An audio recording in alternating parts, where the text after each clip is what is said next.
Chers amis, bienvenue à la communauté d'études quotidiennes de la Bible et quel plaisir de vous saluer en ce mardi 9 juillet 2024 pour continuer à partager avec vous la lecture de la méditation quotidienne pour adultes tirée du livre Dieu est ainsi, portrait de la grâce et de l'amour divin écrit par Roberto Herrera. Je ne cesserai de vous remercier pour votre fidélité à l'écoute et au partage de nos différents contenus tout en espérant qu'il reste pour vous une source de bénédiction. La méditation d'aujourd'hui est intitulée « Les raisons pour louer Dieu ». Reconnaissez que l'Éternel est Dieu. Psaume 100, verset 3. Le psaume 100 est un chant spirituel magnifique qui vise à nous inciter à avoir de la reconnaissance envers Dieu.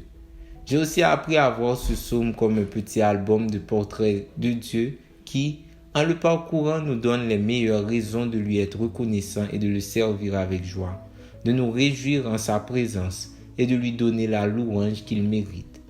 Le psaume 100 nous dit d'abord que Dieu nous a créés. Cela semble simple et pourtant tout est là. Je ne crois pas que nous soyons aveugles au point de penser que nous nous créons nous-mêmes. Pouvons-nous vraiment observer un être humain et dire qu'il a évolué à partir de formes de vie animale? Il est clair que non. Vivre reconnaissant envers Dieu d'être là prend tout son sens et satisfait complètement ma quête de sens. Il nous a fait, admettons-le. Et puisqu'il en est ainsi, la moindre des choses serait que nous le remercions.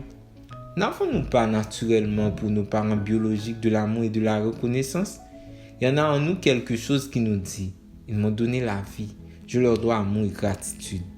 À combien plus forte raison devrions-nous donc prendre l'habitude de remercier Dieu parce que c'est lui qui nous a fait et ce n'est pas nous? Ensuite, ce psaume présente 3 portraits supplémentaires de Dieu qui nous amènent à la reconnaissance et à la louange. Premièrement, il est bon.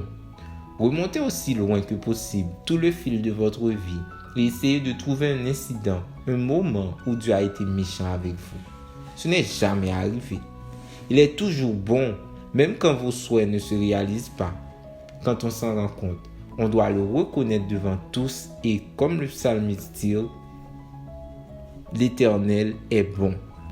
Deuxièmement, sa bienveillance dure toujours. Nous n'avons jamais été à la hauteur des exigences divines. Nous n'avons jamais mérité autre chose que la mort pour nos fautes et pourtant, nous sommes toujours là pour parler d'espérance, pour sentir que nous sommes enfants de Dieu, pour croire qu'il y a un avenir pour nous. À quoi croyez-vous que nous le devons? À son éternelle miséricorde. Troisièmement, sa fidélité dure de génération en génération. Il a été fidèle à toutes les époques. Lorsqu'il s'agit de Dieu, mon passé, mon présent et mon futur sont marqués par l'assurance qu'il accomplira tout ce qu'il m'a promis. Si un tel être ne mérite pas notre reconnaissance, notre gratitude et notre plus profonde louange, alors qui pourrait les mériter? Merci d'avoir suivi cette méditation. Nous vous souhaitons de passer une très bonne journée. Au revoir.